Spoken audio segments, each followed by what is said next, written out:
we're still, yes, this book, we're still in chapter 5. We're still on section 5.2, only now I'm, broken this discussion of 5.2 into 2 parts. I've already done part 1. This is now part 2. Okay, so we're looking at this this notion of a right to life and trying to unpack it a little bit, right? And as we saw in the previous video, it was historically quite tiny in terms of what the right to life, or the stronger notion, human right to life, was all about. But basically, it was, as we saw, something quite small, quite restricted, that the right to life really just protected an individual from wanton elimination. No wanton elimination. So X has this right to life, and negatively determined that no wanton elimination by Y. Like, so other citizens or the state can't just wipe you out. All right. So, and again, this is negative. Why is it we call it negative? Well, because here it's that Y, whether that's another person or the state or whatever. We're not too worried about that right now. But some other entity has to refrain from doing, right? And then we looked at, well, wanton elimination could also be expanded a little bit. It's like you wantonly eliminate someone if you refuse to just do a simple, tiny positive thing, like, throwing them a life preserver that you just happen to be carrying, or pulling them out of a pool. So we opened up Pandora's box by saying, well, the right to life is a little bit more than just a negative one. In the sense that Y has to do something. And then we started with a principle of that seems relatively non-controversial, that, well, if Y can have a major thing like saving X's life without doing very much, so huge impact, tiny effort, that positive, and if it's a positive duty, like, again, handing a life preserver or whatever, yeah, okay, that's an obligation. You should do it. If you can make a huge moral difference without getting up off your couch, you should do it. Okay, so that's one the start. But once you get going further, because that seems to us, again, a very miserly principle, that the only moral obligations I have in terms of helping out, respect and promote, or we can argue about that, but this notion of respecting and promoting the right to life is just either refraining from doing stuff or doing something extremely small. And remember, I'm only doing that extremely small thing if the impact is huge. So that's not even all small things. If a small thing had a small impact, I might say, I'm not doing it, right? We would think, oh, this isn't enough. Again, this is intuition here. But with our otherwise general moral discourse, we would say, oh, come on, that's awfully cheap. So, but how do we keep going without just Pandora's box just going crazy on us? We would say something like, as Griffin says, okay, this is the other side of this is that the positive duties could be, oh, we should respect someone's right to life by providing them the conditions to be a flourishing person, agent, etc., etc. Well, okay, and you can look at some constitutions, some stuff from the UN. It does talk about that in terms of the right to life being, having education, health, etc., etc., is all built in, right? Because life is now being defined, not just mere existence, but, like in the sense of not being killed, but, all kinds of things like proper education, sanitation, etc., etc. And the education and health stuff, that's like, now you're getting into territory, as Aristotle might say, oh, that's a flourishing life. Like, and that's like bordering on things like, well, the right to life means the right to happiness. And remember the old expression about happiness as connected to a right. It's the right of the pursuit of happiness, not the right to happiness. Big difference. So Griffin thinks, okay, that's getting a little too far, right? He's always worried about that rights creep and bloating. And again, you can argue with him on this, but he thinks that's a kind of bloating when you move to this notion of flourishing. So Pandora's box is wild and woolly and open. Okay, now let's consider this a little bit more. Griffin says something like this: X has a a right to survival as a normative agent. Okay, so this isn't full flourishing. And remember, normative agents aren't necessarily, like Griffin said, it doesn't mean you're highly educated or whatever. It means just having the potential to envision and think about possibilities and evaluate them as meaningful and choices in living. So you don't have to be highly educated for that. So there's nothing built in that you're going to be, as Griffin took a few pot shots at Socrates. You don't have to have this well-established education in philosophy and literature about ways of living and all that. No, that's not necessarily part of it. Everybody can be established as having the ability to conceptualize and think about ways of life and trying to pursue them and making this realistic. So, but even with all those caveats, like, okay, it's not flourishing, it's not all this, it still, he says, asks quite a lot, because X would now have the right to rescue and aid. So, but rescue and aid beyond merely being thrown a life preserver that a person happens to have. So what would that mean? Well, if you're walking along and someone is drowning, absolutely, you help them. Now, what do you have to do in this expanded notion in order to help someone, right? And in that sense, that's where it starts to get tricky, because I built, these examples that were quite trivial, like you just happen to have a life preserver. Well, okay, but what if you don't happen to have a life preserver? And that's certainly going to be far more the case than having one. So what do we say about that now? Well, in this sense, we're looking at how do we unpack this? And so Griffin takes the approach that, and I'm going to follow in this, is the way to talk about what this is going to look like. That is, what positive duties are there. Let's think of them in terms of provisos. Like, you have an obligation to save or preserve Y's right to life, but where are provisos, like conditions that would allow moral escape from these positive duties? So we're trying to get a handle on the positive duties kind of indirectly by saying, yeah, let's say up front, I have an obligation to preserve your right to life, unless certain circumstances. So let's go back to our simple one of the drowning person. Let's say something like this. I'm walking by the canal, a person is drowning, but I can't swim, and the person is, and the person who's drowning is seriously, like, it's bad, but there's no boat, there's no life preserver. I'm just standing there, and if I jump in, okay, I'll be in over my head. I don't have the skills to swim. I'll drown. There's a good chance of me drowning. Maybe I could, let's say, jump in, and maybe I can touch the bottom and hold the person up and kind of walk them out. But let's say, just for the sake of discussion, that it's pretty well for sure I'm going to drown in that process. But let's say I saved the person at the cost of me drowning. The cost is my life. Well, John Locke says something like, look, that allows you a moral escape. You don't have to save or preserve Y's right to life if the cost is your own life, right? So that's that's unrealistic. That even though you could, right? Even though, let's say, you could. So and so ought implies can would work here, because yes, I could save that person's life, but the cost would be my own. So ought implies can means that it's possible that you ought, because the necessary condition of can is fulfilled. Yeah, I can, I can't swim, but maybe I could walk them out. Let's say that's the case.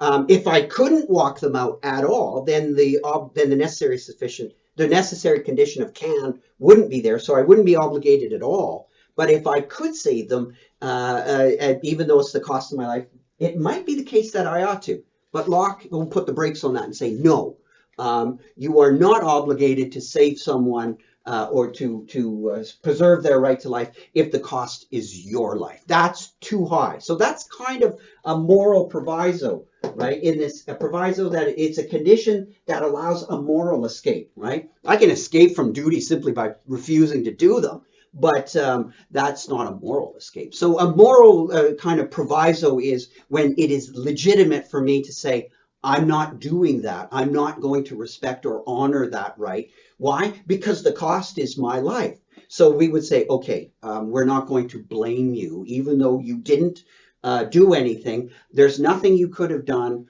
Or we would say, yeah, you could have done something, but the cost would have been your life. We are not blaming you. You get a moral pass on that one. So that's a way to start thinking about how to unpack the positive notion.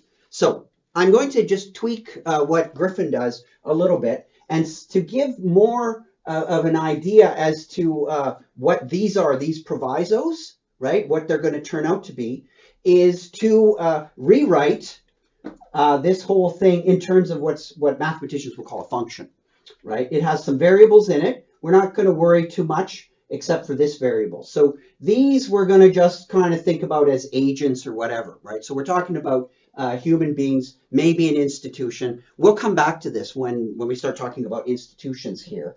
But for now, don't worry too much about it. We'll just think of it as human beings. And this is the argument, right? We are looking at, right now, this is not true or false because it's sometimes called unsaturated because there's no values in here. But we plug in something like X does not have to save Y's right to life if the cost is X's life. Then we would say, yeah, that's true. You get a moral pass. You don't have to. You have no obligation, right? X does not have an obligation to save Y's or preserve Y's to right if the cost is X's life. So the method here is we're going to substitute stuff in for this and then look at the result. So when we sub X's life in here, the result was, yeah, that's true. The question is when we lower the threshold, right? When we lower it from life and go down to something less, when would we say that this says that it's false, right? When would it flip, right? So if let's say we put in something a little bit less. So we started when we said ZZZ is X's life. Our function, we'll call this F. We would say F is true. Yeah, that's right. If the cost is X's life, it's true. X does not have to save Y's right to life. Well, let's take it down a bit. Let's take it down. Let's say I say something like this. I don't want to get too grisly about it, but somebody's in danger of losing their life, and in order to save them, the cost won't be your life, but the cost might be your legs, right? In order to save that person, you're going to live, and you can do it. So it's going to meet this condition, right? That you can do it, but the cost is going to be now X's legs. Now, if you say, is it true to say that X does not have to say Y's right to life if the cost is X's legs? Now what is it? Is that true? Like would I be, in other words, if I said, look, I didn't save that guy because even though I could have, but I knew that I would lose my legs in the process, or, I'd be disfigured or something really rough. Yeah, I'd survive, but it's pretty close to a suicide mission, right? Let's say, yeah, I might live, but I might, be horribly disfigured or whatever. You can build in use your imagination. You get it. So what would our function be then? Would it be true or false? So what you can just imagine, So now we're sort of decreasing, Now all of a sudden, okay, so now we would say, okay, I don't have to say Y's right to life if the cost is X is like X is shoe, right? We would look askance at someone who said, well, these are shoes. These are nice shoes. I like these shoes. I could have saved that person, but I didn't because my shoes are suede and they would have been damaged if I'd have got them wet to go in the water. And I didn't want to leave them out to get stolen because shoes are always stolen. Like, anyways, again, use your example. So I put these sort of, be a little clearer here. These. So we're going down. I think we would eventually say something like this example. F is false, right? So X does not have to save Y's right to life if the cost is X's shoes. That's false. Come on. You definitely have. X should have saved Y's life. If just shoes, you've got to be kidding. So anyways, the point is let's say if we go back to the legs, let's say we say it's true here. So, but somewhere in here,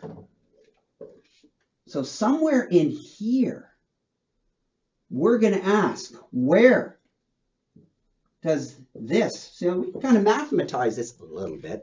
At least we can put our reasoning. Now we're trying to chart this out and reasoning it. We're using this principle. That has to be met. Where does this flip truth value from true to false? Where does it flip, right? When does when the cost is super high, like your life, absolutely, you're morally exempt, right? You're off the hook. You're off the moral hook. If it's your legs, let's say for the sake of discussion, you're off the hook there. Maybe we can say something like, maybe that's not met. Maybe it's unreasonable to say the average person, you should be, to save another person, like you should be, accepting that you'll lose your legs. Maybe that's too much to ask. So Griffin is saying, as we saw earlier, we can't build things into morality that people are structurally condemned to fail, right? That you're basically setting the moral standards that humans just can't meet them, right? And then by definition, you make everybody either a saint or a sinner, and the saint category is vacuous because no one can meet it and everyone's a sinner. So the question is when would we agree that this flips from true to false? It might be there. So there's going to be, eventually it's going to start getting grayer and grayer. Like, what about, I don't want to be too grisly about this, but like after we move from legs to a foot, what about a toe or a fingernail or something? Or what about X's entire financial life? You can save someone, but you'll be economically ruined for it. What's the status of our saturated function when ZZZ is the cost is your financial existence, your savings, everything are wiped out. You're absolutely destitute. Is that a moral? Is that a proviso? That's a condition that allows you to escape. Let's say you say something like that. That yes, it's true.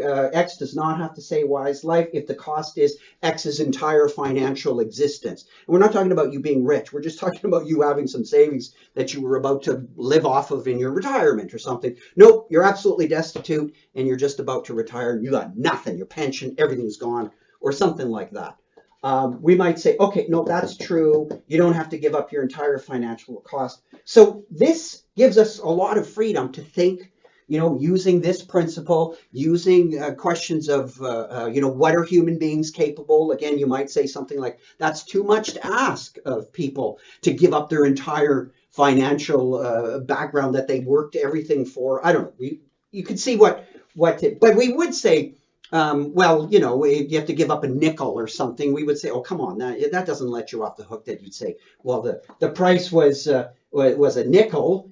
This function would definitely then, when it's saturated or substituted with 5 cents, you'd say, oh, no, that's definitely false. So this is a way to put some real kind of reasoning on determining what this will be. And so it's not really a Pandora's box. We can actually come up with the provisos that at least we can argue about very particular ones. And this one here, we could argue about when does this flip from true to false, right? So we could zero in, so we could at least get closer on this deal.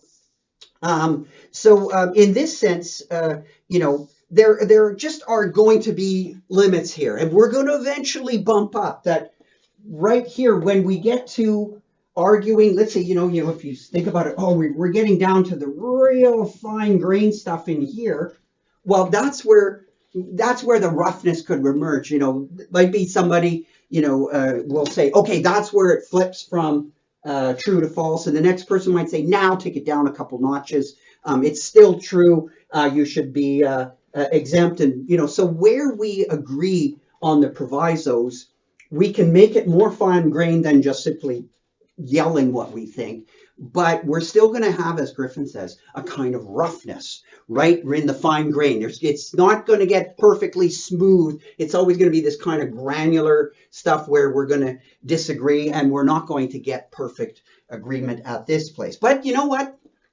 Aristotle told us this. It's not, as much as I tried to make this look kind of quasi-mathematical and all that, it's not. It's still going to be a matter of disagreement. This is just putting some kind of structure on how we reason, but it's still going to be problematic. And there's going to be, as Aristotle says in the Nicomachean Ethics, this isn't math, right? This is, we're doing ethics, and so we are, it's not that we're stuck, and it's not that ethics is a problem or it's a bad version of math. It's just ethics. It's just something different. And to demand, Aristotle says, that you get mathematical precision, not just here in this general kind of structure, but get it right down to the end, that's being unreasonable. It's not math.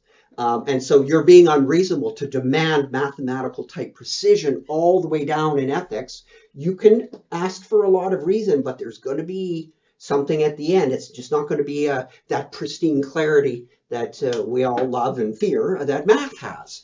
So Aristotle taught us that centuries ago, but we still demand clarity from math. We don't allow this kind of stuff in math, but we're not doing math. Again, we're doing ethics. So, so again, this is still not going to answer all the questions, but this is going to start giving us an answer to what kinds of duties and what kinds of costs you would have to pay in order to fulfill these duties. So we could, rewrite this function in terms of like something like X must do certain things in order to preserve or X right to living as a normative agent. So we can say what X might have to do. And once we get a better understanding of what costs we're going to allow X. So X might have to, pay, so much percentage of a fortune to save Y, but not the entirety. So we can get actually quite fine grained, but we're never going to get a completely clear answer.